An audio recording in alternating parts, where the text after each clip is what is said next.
Good morning, everyone. Good morning. Welcome to the Unitarian Universalist Church of Urbana-Champaign. I'm Reverend Beth Monholland. My pronouns are she, hers, and I have the honor of serving as the lead minister here alongside our associate minister, Reverend Sally Fritchie. We are a people of many ages, histories, genders, bodies, identities, and beliefs, but we are united by a shared commitment to our mission, which is to build community, seek inspiration, promote justice, and find peace.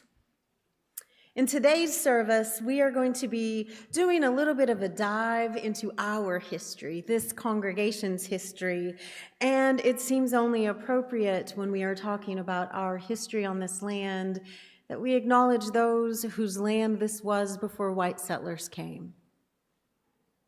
We reside on the ancestral lands of many nations who hunted and traveled and called this place home, and notably the Confederation of Illinois tribes who lived here included the Peoria, the Cahokia, Kashkaskia, and Michigama.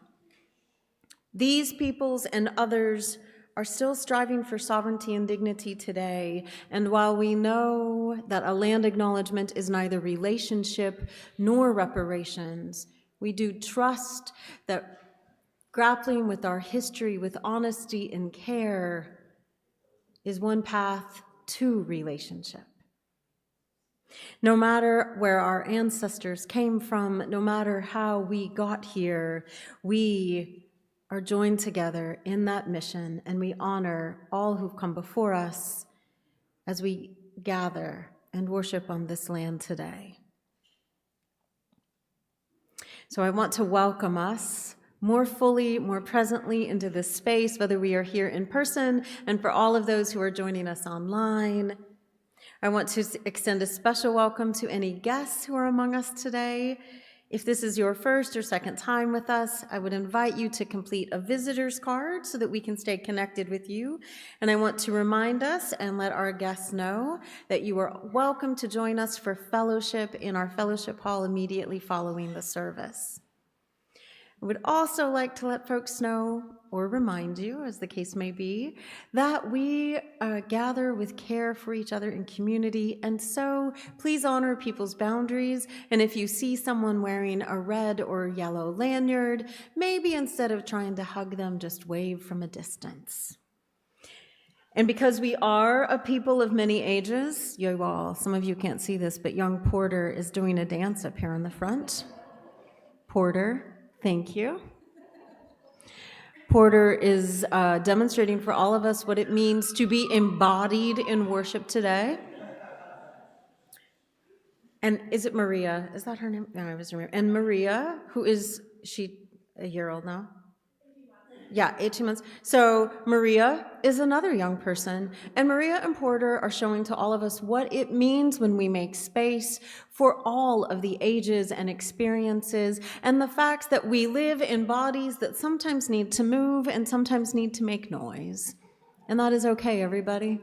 That is as it should be.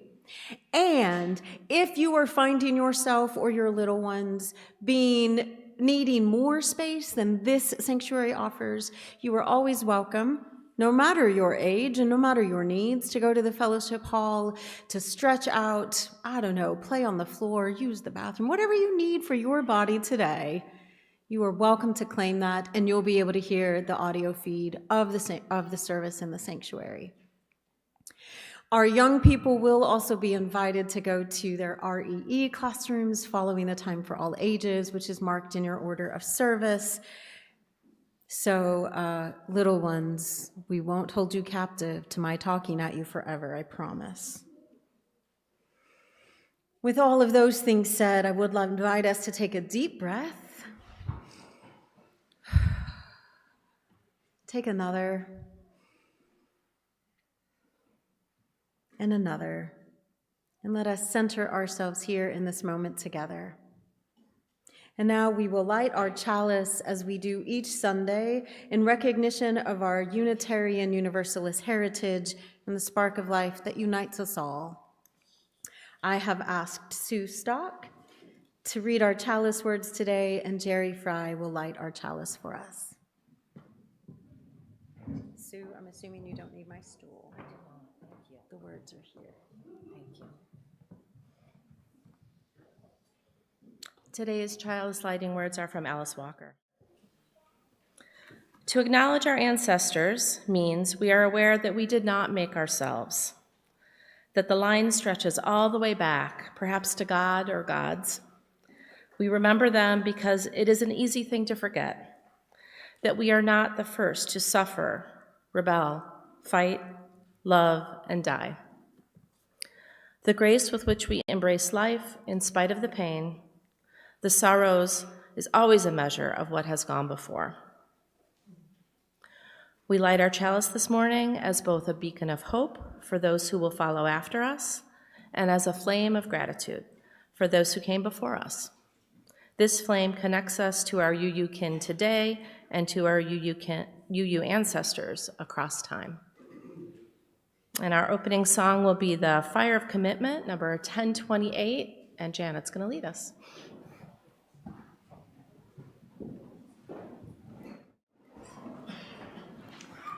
Would you rise as you are able and join us?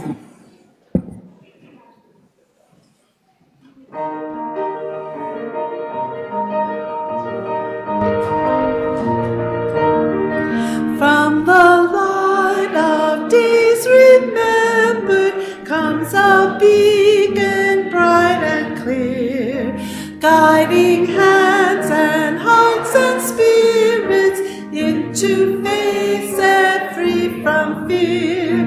When the fire of commitment sets our mind and soul ablaze, when our hunger and our passion meet to call us on our way, when we live with deep assurance of the flame that burns within, then our promise finds fulfillment and our future can begin.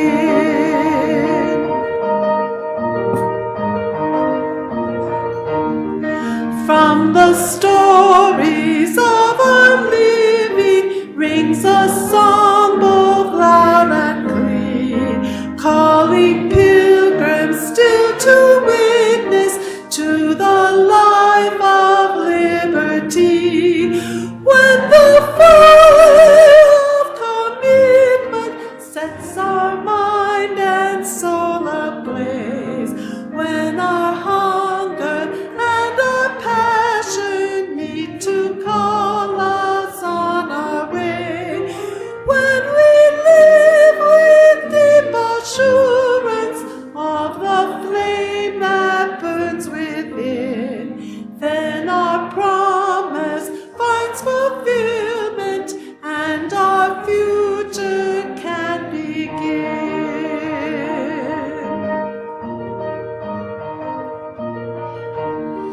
From the dreams of youthful vision comes a new prophetic voice, which demands a deeper justice built by our courageous choice.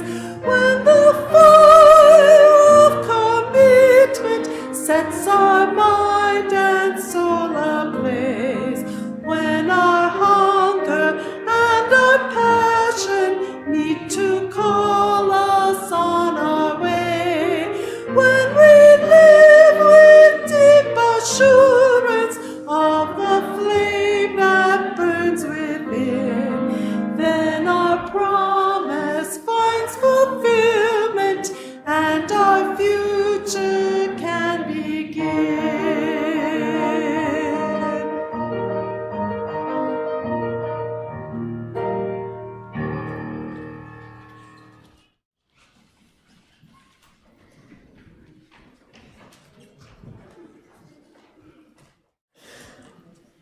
So, you may, if you were here last week, or if you've been reading your e-news, you may know we are now in the second week of our generosity campaign, our Prism of Possibilities. This is our annual pledge drive where you, the congregation, reaffirm your commitment to this community. And as a way of honoring that this community is indeed made up of you, the people, we've asked you, the people, or at least some of you, to share your generosity testimony. We heard from Melissa and Theo last week, and this morning I'm honored that Sue Stock has agreed to share some of her experience with us. Sue.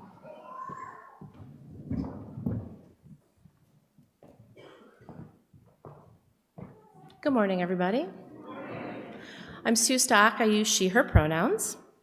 My husband Anthony and I started attending UUCUC online when we moved to Champaign in the summer of 2020, which was a very strange time to join a community. We were finally able to sign the book in the summer of 2021 in Claudia and David Gross's backyard, because we were only doing backyard events then. Remember, nothing inside. And our son Martin joined us here in Champaign last spring. So this is my Why I Pledge testimonial. I want to talk about two intersecting kind of Venn diagram overlapping reasons this morning. The first is what I gained personally. There's that P I've heard of. Okay. Personally, by being a part of this congregation and contributing to its activities. I get to come to service. I get to benefit from the music and from the message, and to engage in so many personal growth and educational opportunities. I've also gotten to follow one of my passions, how we welcome and orient new members, and I'm so grateful to Reverend Sally for allowing me to work with her to revision our pathways to membership classes. The second overlapping reason is what we are able to send out to our community and to our world by working together in community. UUCUC provides us so many opportunities to do the good work that fits our values and allows us to do that work in connection. I couldn't run a racial justice team or a reproductive rights team on my own. Indeed, I am not even a member of those teams.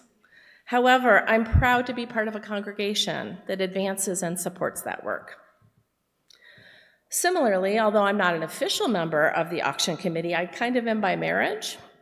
And I am glad for that good work, good fun, many opportunities for connection, and of course fundraising that the auction generates.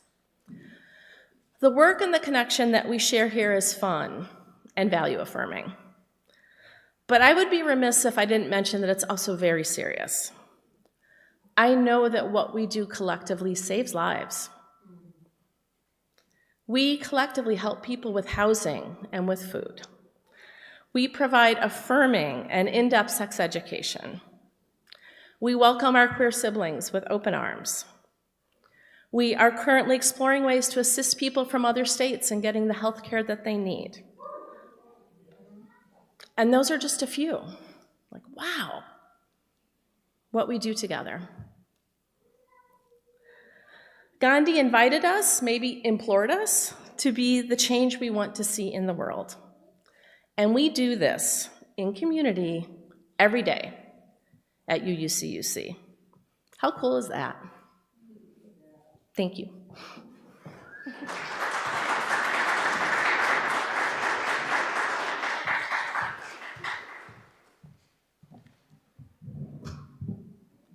That is very cool.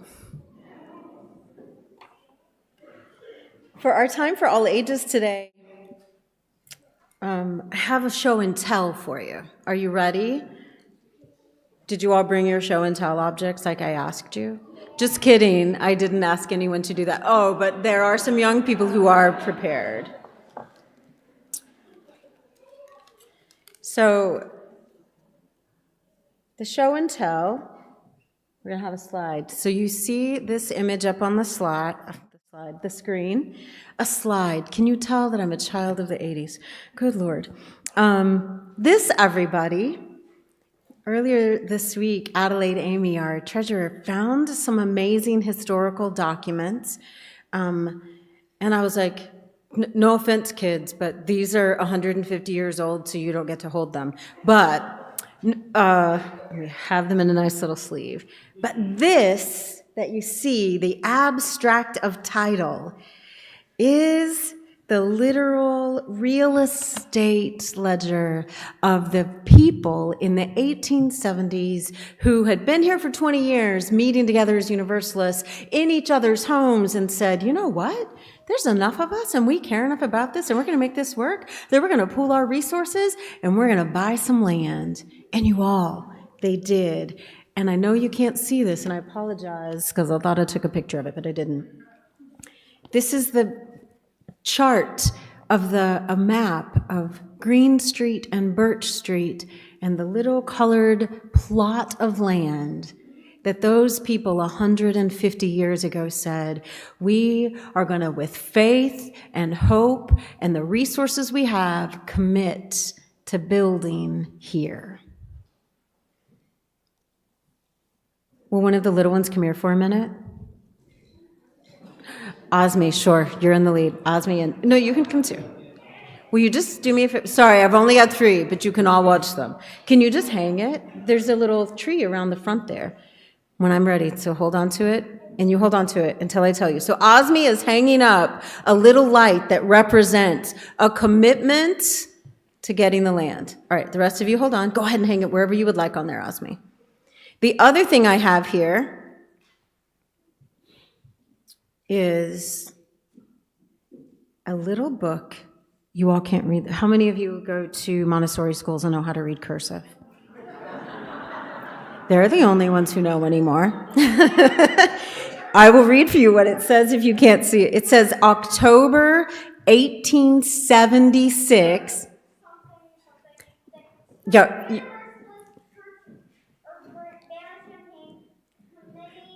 Book. Woohoo! All right.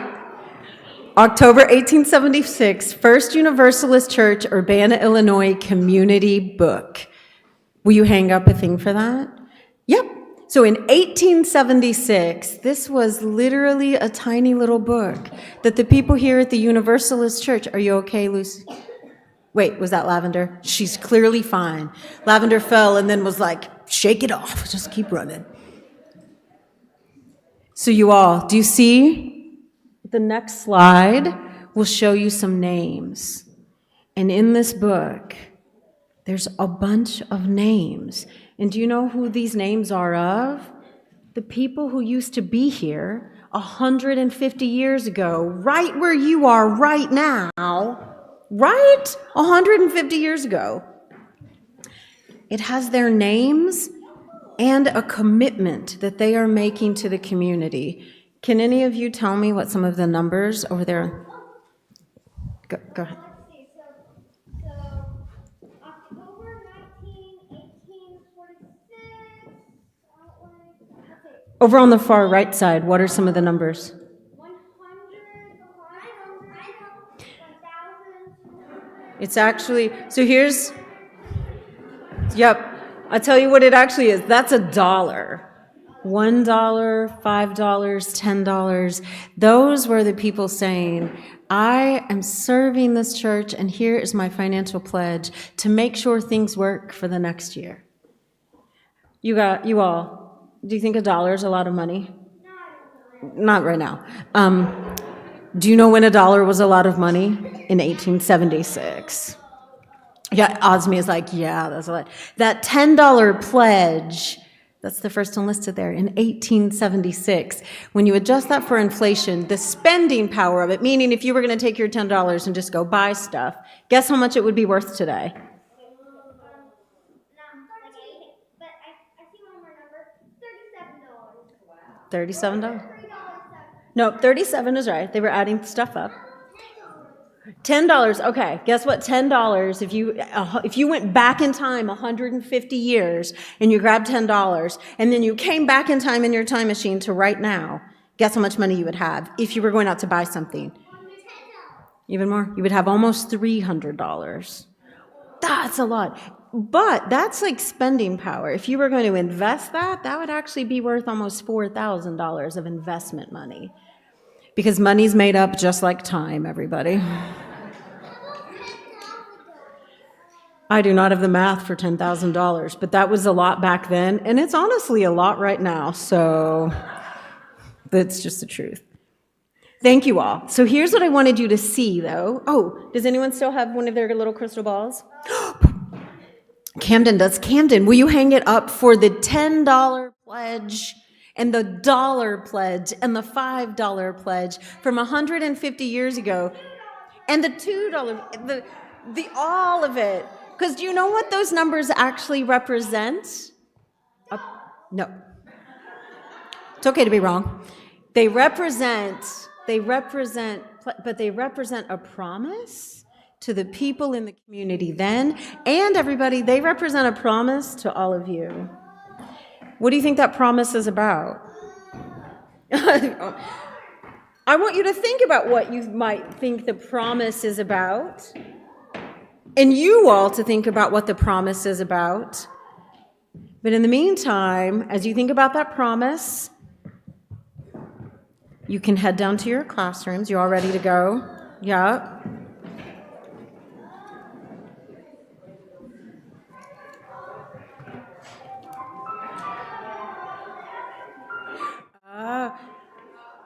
Oh, I know. With curiosity and wonder, we think about what a promise actually is, what the promise is for, to whom it's for. And I want to tell you all who are left in the room a few more things that promise actually made possible. That promise made possible 25 years after those people wrote their names in this little book, the calling of the first woman minister in the state of Illinois, right here. Edna MacDonald served this congregation during a time of expansion and growth and excitement, and the people who put their names in the book in 1876 maybe could not have imagined Edna MacDonald. And a few years after Edna MacDonald was here, the church burned down. And there was a lot of uncertainty about could they even make it still work.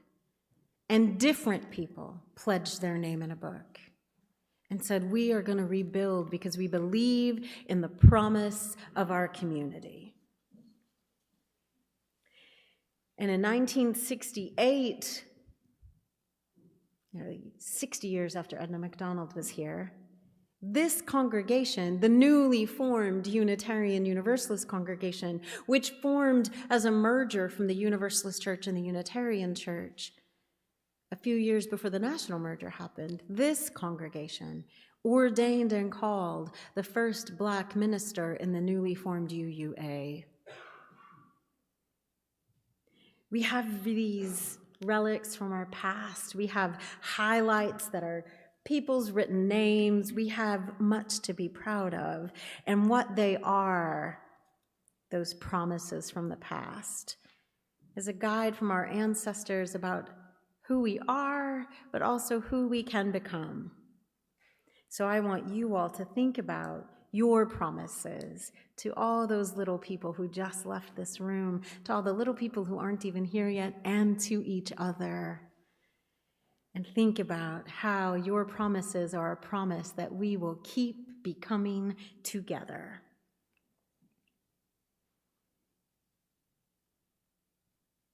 And with that, no, you're good. I have to check. I'm like, I don't know. What's my order of service today? Joys and sorrows. That's what I thought. I'm so on time for joys and sorrows. Because it is a joy. It is a joy that our ancestors have left us such a legacy. And there is also, everybody in that history, a lot of sorrow. Just as when we gather on Sundays, we know we are carrying our joys and sorrows together. And so we want to make space to lay down those sorrows, to lift up those joys. We are going to sing our blessing song, May the Longtime Sun. And as we did last week, we will invite folks up to either this chalice table or the small table in the center near the back of the main sanctuary to come forward and light a candle. Light a candle for your joys today. Light a candle for your sorrows. If you would like to submit a joy and sorrow, please do so at joysandsorrows@uuc.org or write it on the card and bring that to me. And we have finished our embodied ritual. I will read a few of those out loud. so we can hold space for the things that we wish to say aloud. We trust that in this act of spiritual generosity, we become more whole together. Let us sing, and as you are ready, please come forward.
Some joys and sorrows shared in our community this morning.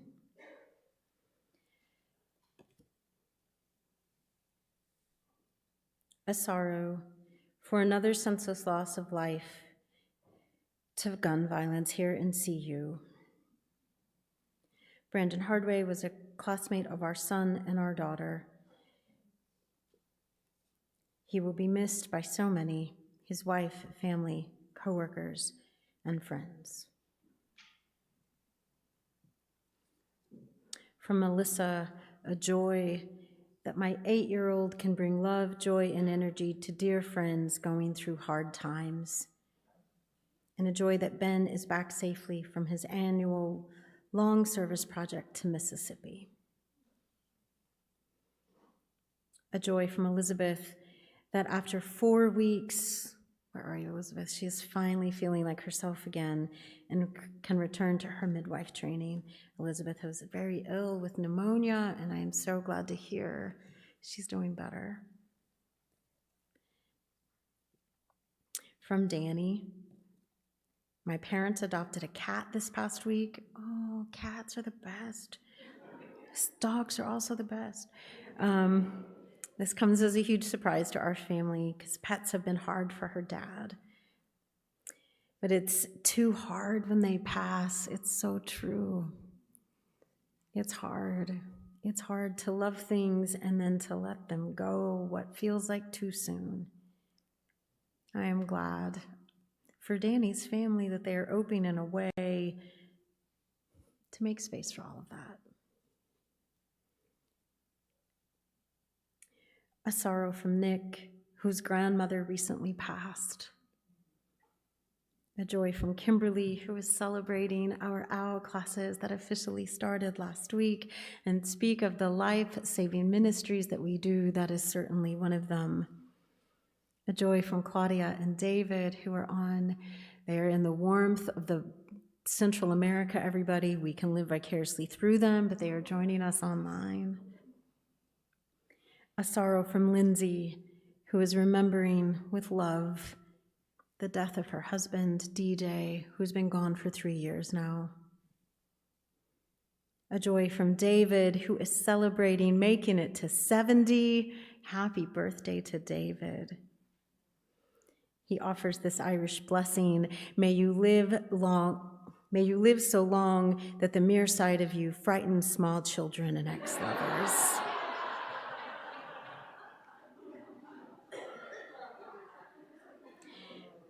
A joy from Charles and Caitlin, who say that they have many joys to share. Caitlin is starting a new job working for the University Foundation. Yay, Caitlin. And Charles was accepted into a Master's of Public Health program, and their dog, Sadie, turned 3 years old.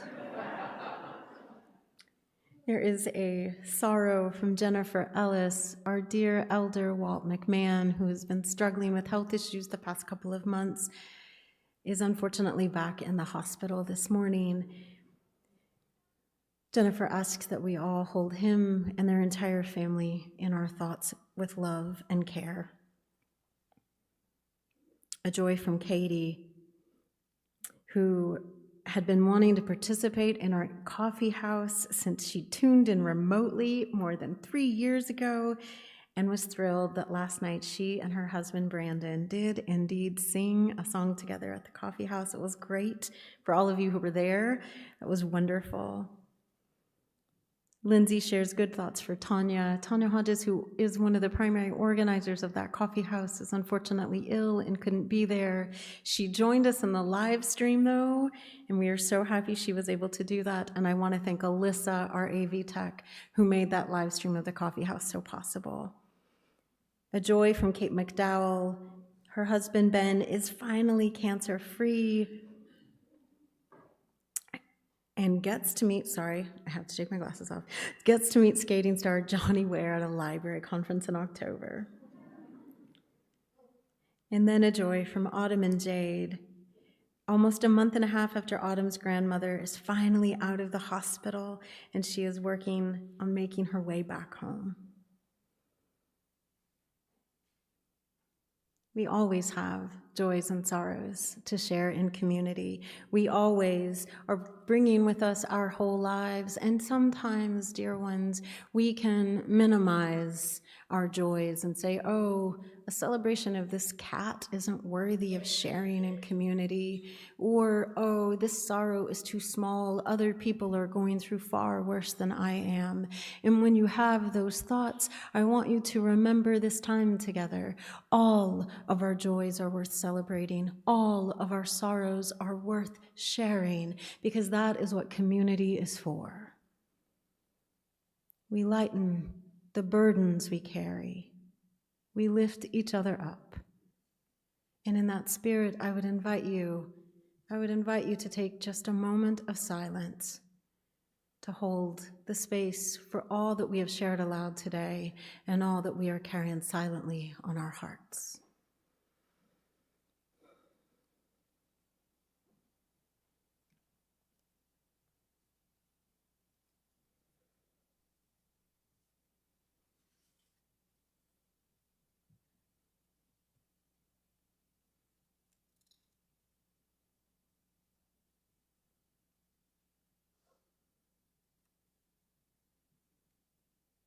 May you move through your days with kindness and compassion for others and for yourself. This is one way we gather in community here at this congregation. But as you know, if you've been attending for longer than 5 minutes, we have many, many opportunities for you to engage. Some of them Sue lifted up in her generosity testimony. Our social action councils are doing good work all the time. Our RE program has many opportunities for people of all ages to engage, and I hope that you will read your e-news each week. If you don't get it, you can sign up for it easily on our website. On the back of your program are a few announcements of upcoming events, some especially for the coming week, that I hope you will read and find ways where you can bring your gifts in ways that are meaningful to you. We do also, in addition to practicing spiritual generosity, we ask that we share our financial resources. So each week we collect an offering, and when we do so, because we believe in our spiritual value of interdependence, we have a long-standing practice of sharing what we collect on Sunday mornings with a community organization in alignment with our values. For the month of February, our Sunday's shared offering partner is the Immigrant Services of Champaign-Urbana, which supports families to find resources needed as they adapt to life in our community. You can give by text or through the online portal on our website. And if you are here in the sanctuary, the basket will be passed and you can make checks out to UUCUC. Half of what you give today will go towards the operations of this church, and half will go directly to our shared partner. We invite you to give whatever is generous for you, and know that all that you give is gratefully received. MR and Jim are in place for our offering music today. I'll ask the ushers to come forward, and our offering will now be gratefully received.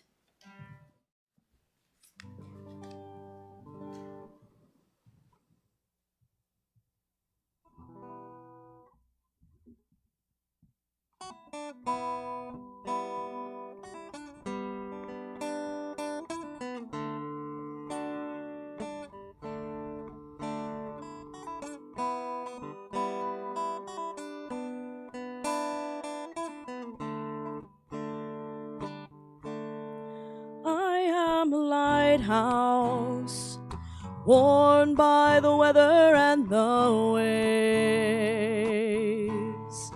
I keep my lamp lit to warn the sailors on their way.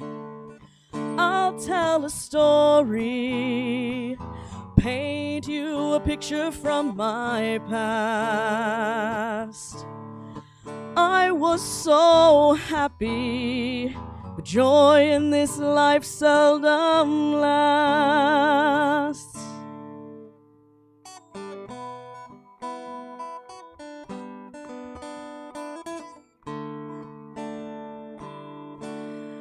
I had a keeper, he helped me warn the ships at sea.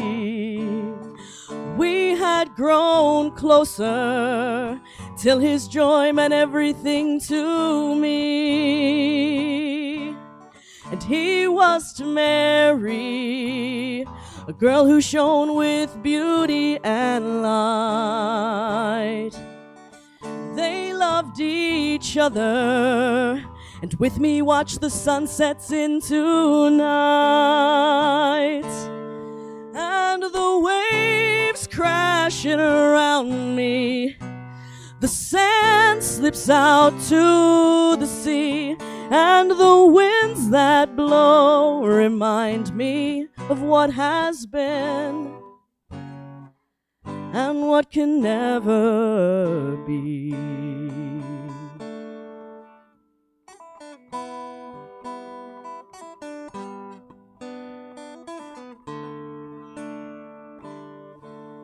She'd have to leave us. My keeper, he prayed for a safe return. But when the night came, the weather to a raging storm had turned. He watched her ship fight, but in vain against the wild and terrible waves. In me so helpless, as dashed against the rock she met her end. And the waves crashing around me, the sand slips out to the sea, and the winds that blow remind me of what has been and what can never be.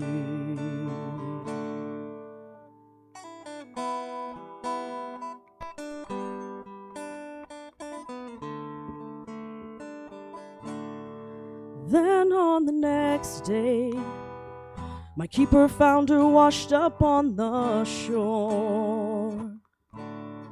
He kissed her cold face, and that he'd be together soon he swore. I saw him crying, watched as he buried her in the sand. And then he climbed my tower, and off the edge of me he ran. And the waves crashing around me, the sand slips out to the sea, and the winds that blow remind me of what has been and what can never be.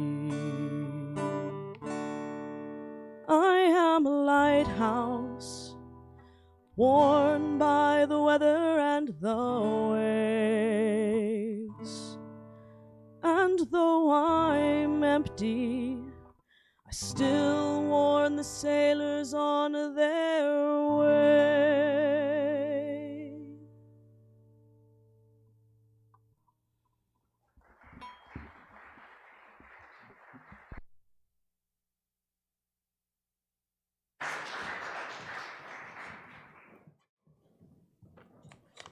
Okay.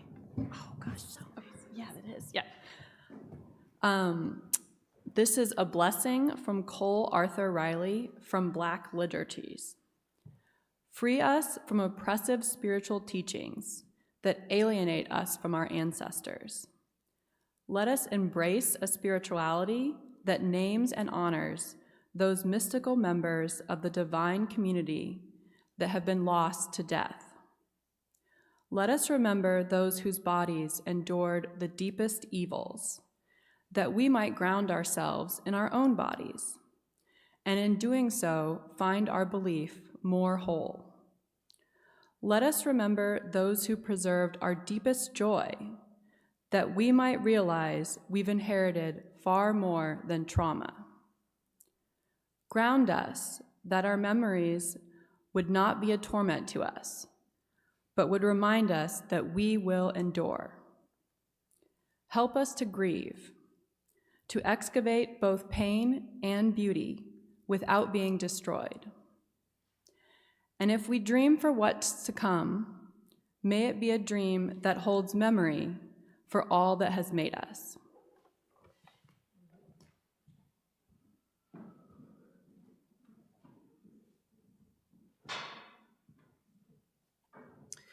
We'll join together in the spirit of meditation to sing Return Again, hymn 1011 in the Teal hymnal. And here's just a little bit of a roadmap, which may or may not make sense with the slides. Let's see if I can explain it. The first two lines, we'll sing the first line through to the first ending and then repeat to the second. Then we'll go to the third and fourth lines and repeat both of those. And then we'll go back to the first and second, sing it through first ending and second ending. I hope to be able to follow. Just take my lead, we'll be fine.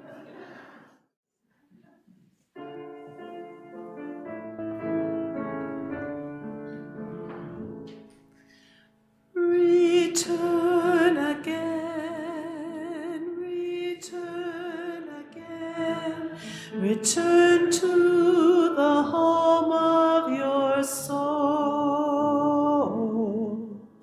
Return again, return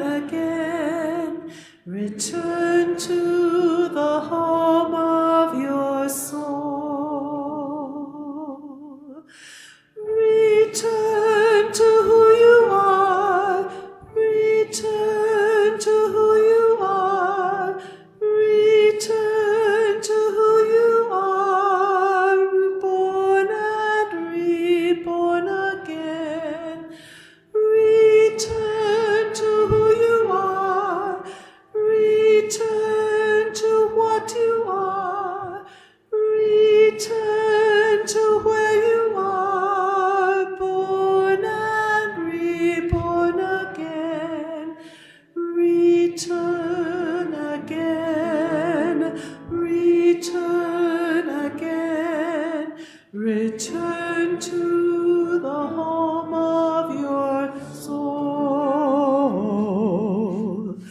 Return again. Return again. Return to the home of your soul.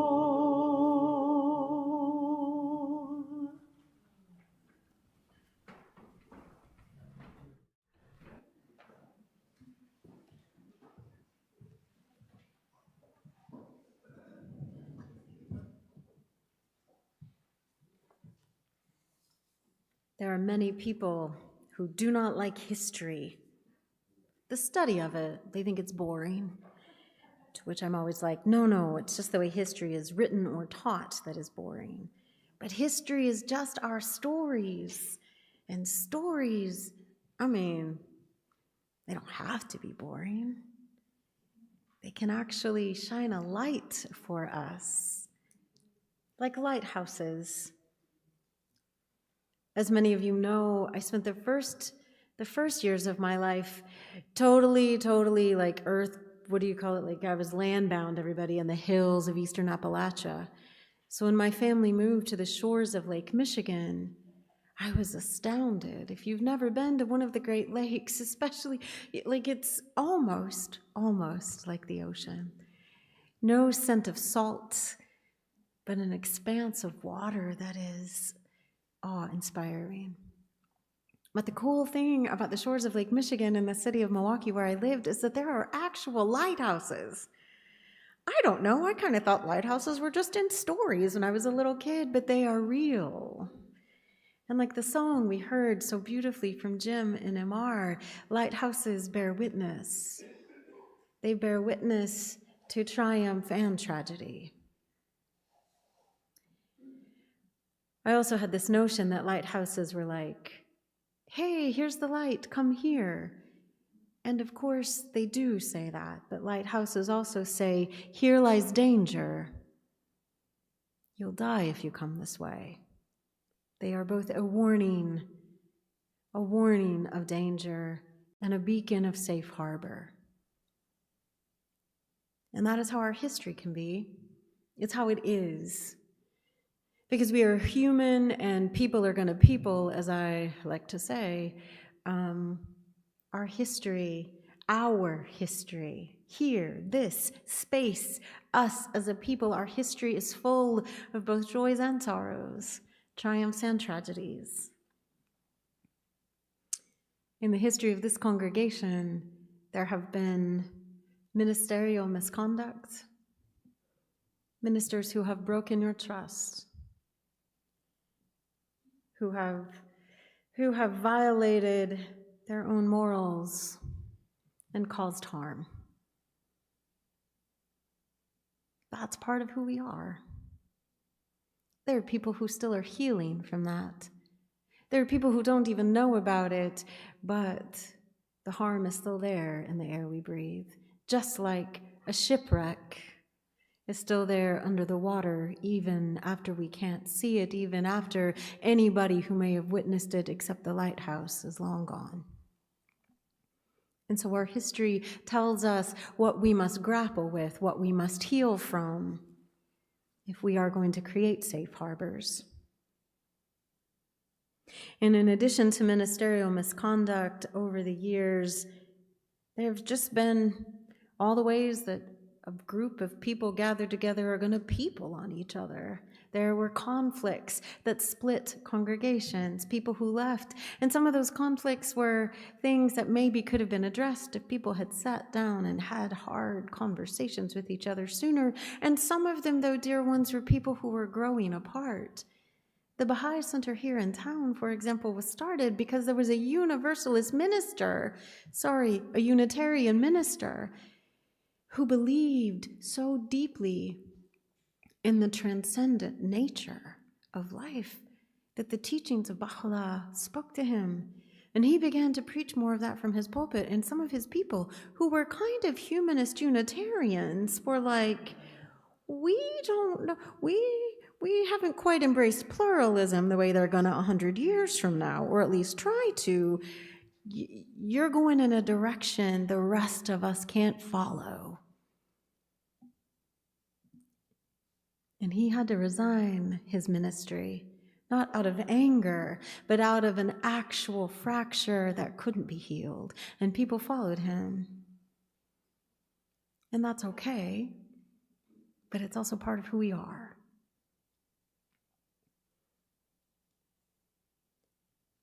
The kinds of conflicts that will arise when any more than, I started to say when you get two people together. Honestly, let's face it, we all have our own internal conflicts. We have our values and our competing priorities, and sometimes even in ourselves, we're like, oh, because I do that thing or that thing. Like just the nature of people and the complicated nature of the world in which we navigate, there are going to be disagreements. There are going to be points of tension, and we don't have to run from them.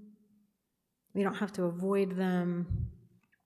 We can look at the light of our ancestors and see the ways in which their avoiding them caused harm, and the ways in which the making space for conversation, the making space for difference actually helped them deepen relationship. That is another guiding light we can follow, because while yes, we are a people who have a history of harm, a history of conflict, we are a people of resilience as well. We are a people who gathered in homes in the 1850s because we believed in the universal salvation of everyone, that we are all connected to divine love, and we committed to that enough that we eventually bought some land and said, we're going to put our money where our mouth is and build a church that proclaims universal love. And then just 12 blocks away, at the rise of the university, there's a group of Unitarians who believed in the oneness of God and the ability for humans to be rational and make meaning together, who said, you know what? We are going to build a church too. And over the years, we stayed in dialogue with each other and with other faith members of this community to say, how do we make our collective community more whole, more just for all of us? I mentioned in the Time for All Ages that the Universalist Church building burned down. And it burned down at a time when the church was struggling financially, leading into World War I. And the people were like, holy Lord, do we just let it go? And sometimes letting things go is the right answer. It just is. But sometimes it's not. And they recommitted to each other, and they rebuilt this building where we still get to worship today. That resilience is also part of who we are. It's part of what we can claim. The resilience of people who lived through the closing of every bank in this county leading into the crash of 1929.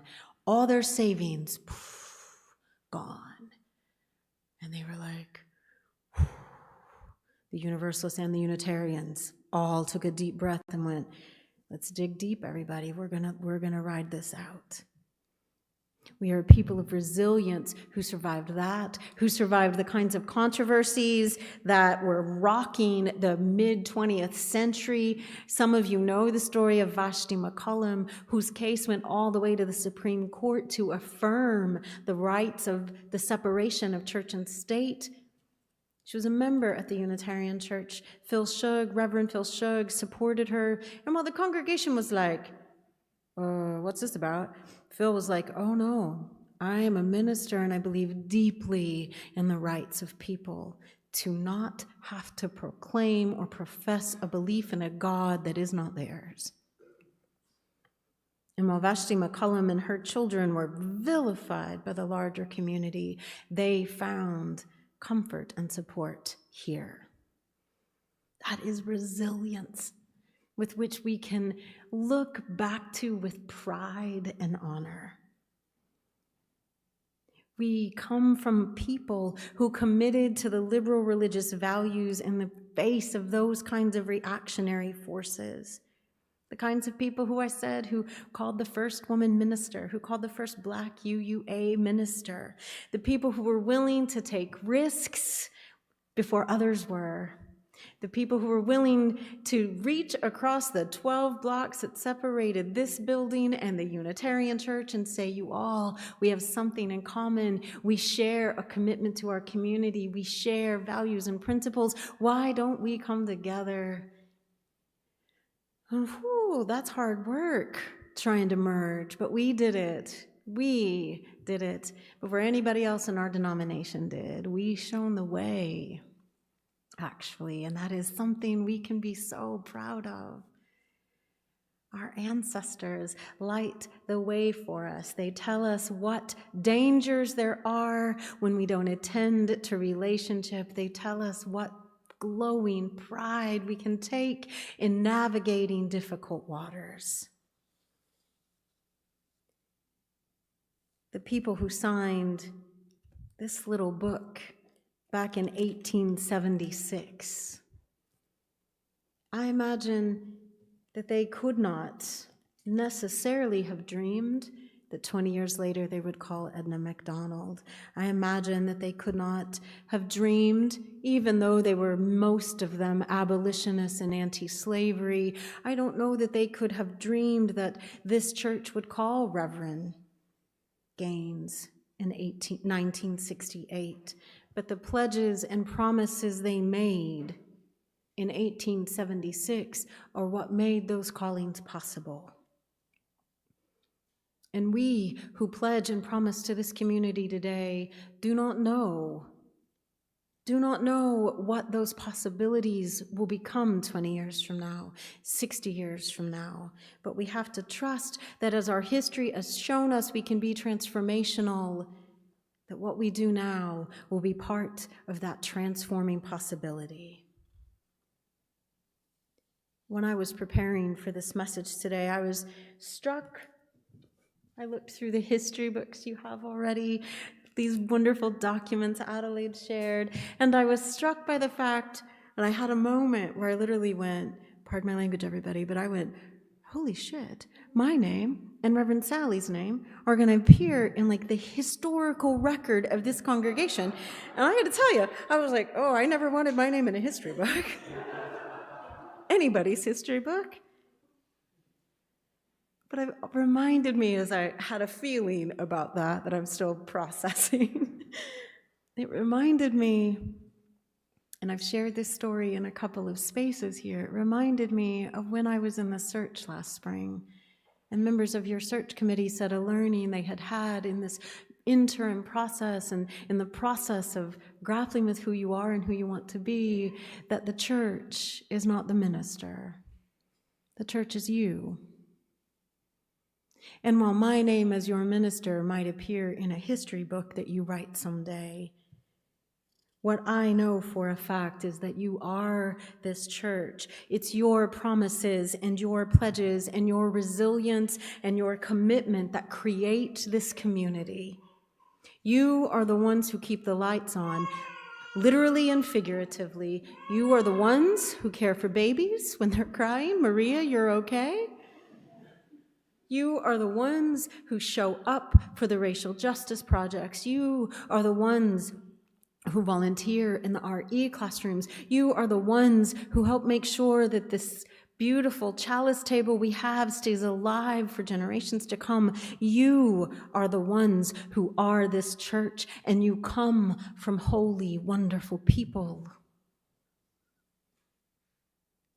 And as Alice Walker said, and Cole Arthur Riley said, we look to our ancestors because they show us what is possible, they show us what to dream, and they show us that we can dream and imagine more than we currently think is possible.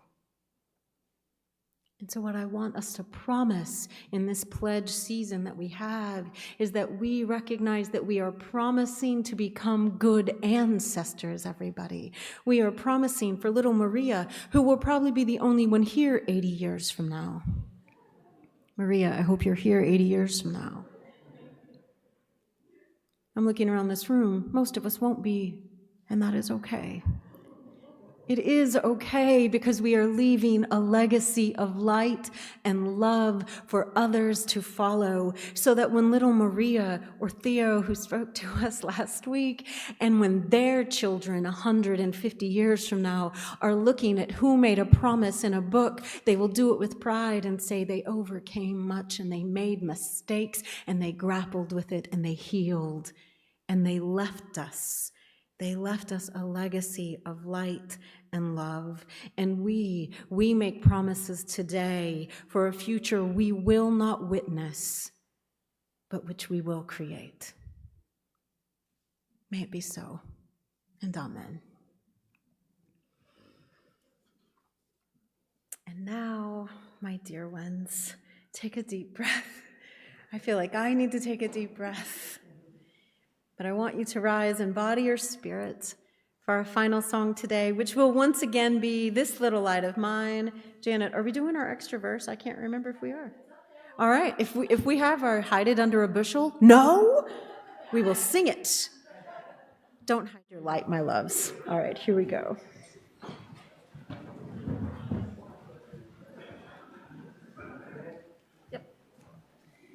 However many there are up there.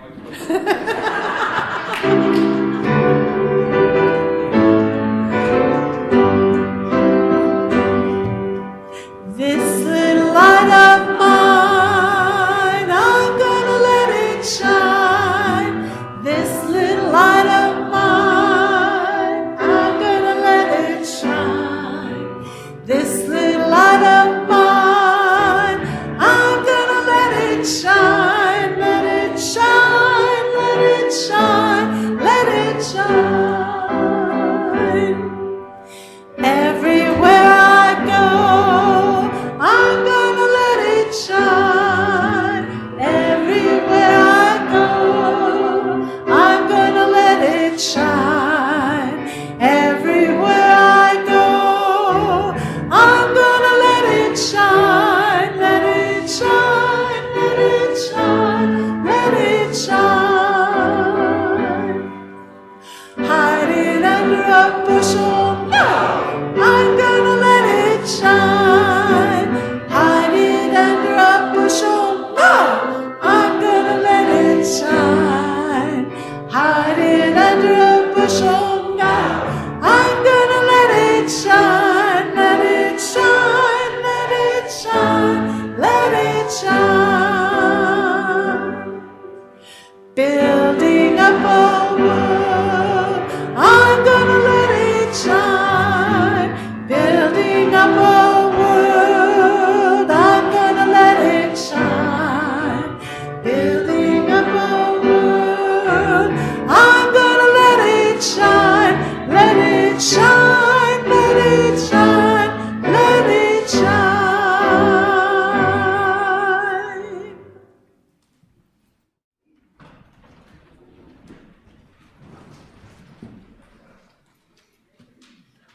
My dear people, as you go out into the beautiful, sunshiny, cold day, let your light shine.